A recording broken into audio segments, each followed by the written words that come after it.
May the words of my mouth and the meditations of my heart be always acceptable in your sight, O Lord, our strength and our Redeemer.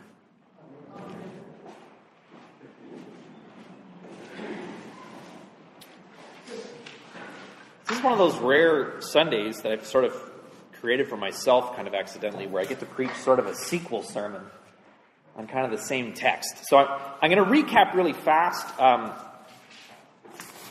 Most of you are here.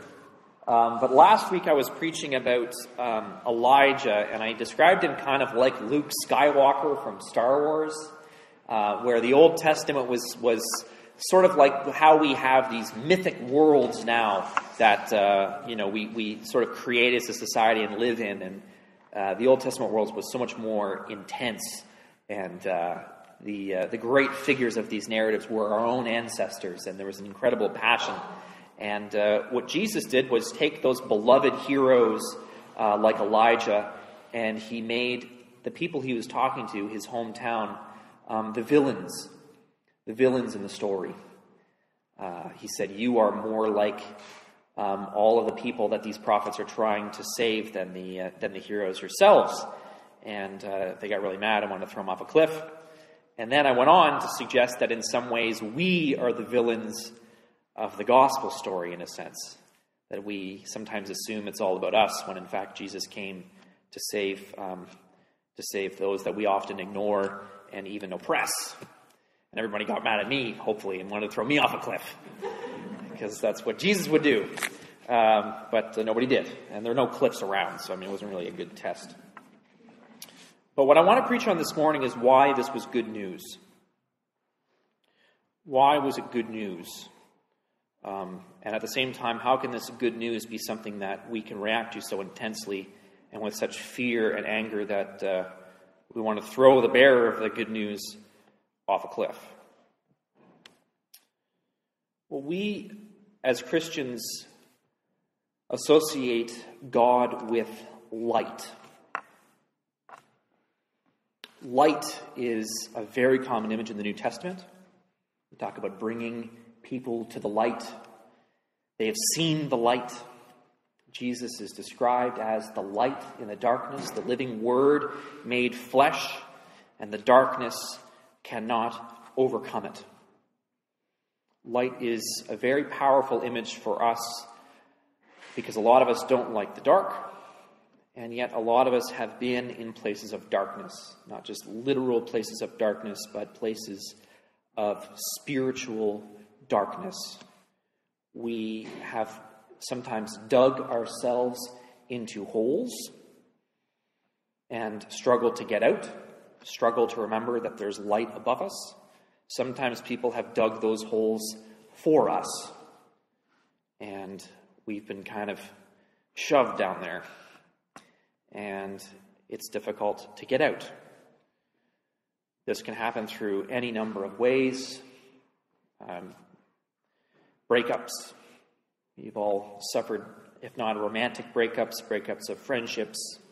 Families can splinter and break.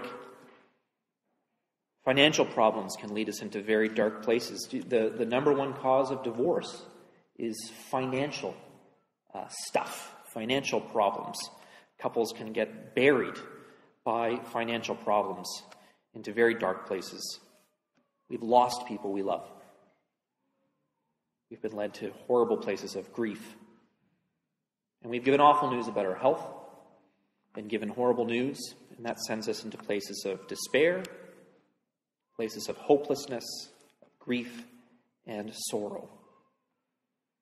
And for some reason, when we're in these dark places, we often seek more darkness. That feels true, even though I don't know why we do that. But when we're in dark places, we seek out the dark and almost sort of try to smother ourselves with darkness. We try to hide ourselves from people that we love. It's very confusing, but we all seem to do that. But the confusing thing about the gospel for the people of Israel that Jesus was preaching to is that he was saying, even though you have been in dark times, I'm not some dark places. I'm not necessarily even bringing the gospel to you who are in dark places. This is the scandal of the gospel. He says, you can still see the light. He's speaking to his family and friends. He's speaking to a community that's very connected. They're very aware. And he's saying, look, a lot of you guys are dug into holes, but you can see the light up there. And you're struggling to get out, but there is light. People are reaching down to you. You're calling out for a rope, but you know where you want to be and you're trying to get out. Jesus is saying, the gospel that I'm preaching to are people who have gone down so far into these holes they have become an abyss. They have gone down so deep into darkness that they can't even see the light. They don't know where it is. They're buried. They don't even recognize it. They don't know where it went. They might even not remember that there is light. And they can't get out. That's who I have been sent to help. And we use the image of the cross to describe that place of deepest darkness. And that's where Jesus went. Jesus knew that they couldn't see him or find him, so he went there and grabbed them by the hand and pulled them out.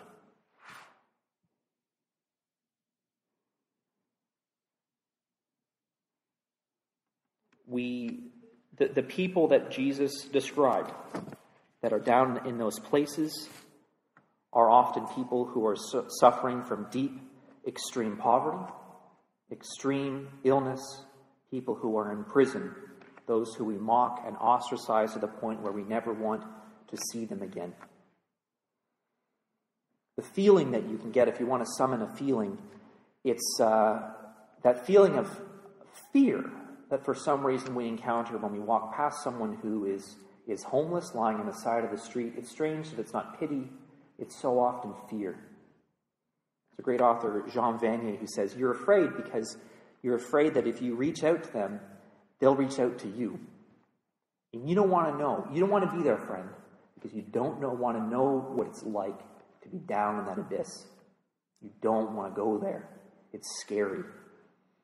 That's a challenge for each of us when we've encountered someone who is down in that abyss and you can feel it in your heart.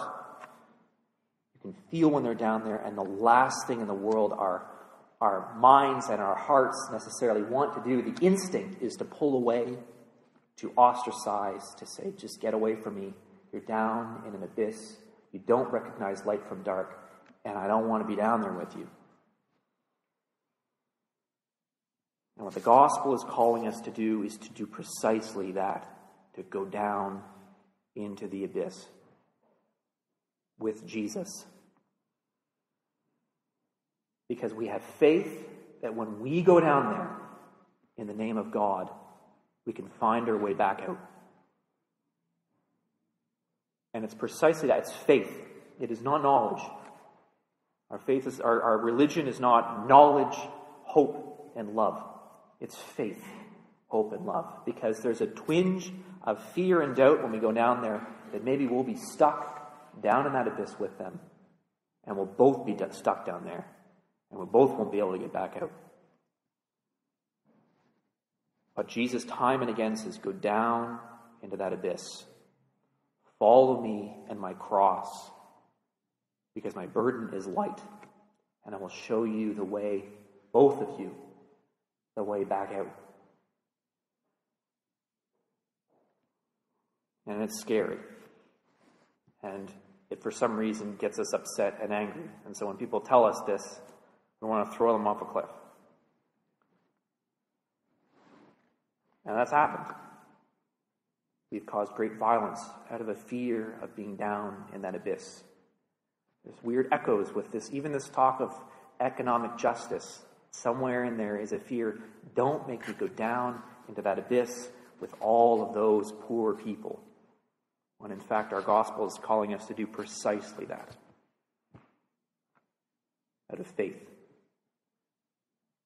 And this is why it's good news. The good news is there is a way out for people down in the abyss. That's the good news. And we have been sent to help be with them down there in that abyss, to hold their hand and start journeying back to the surface.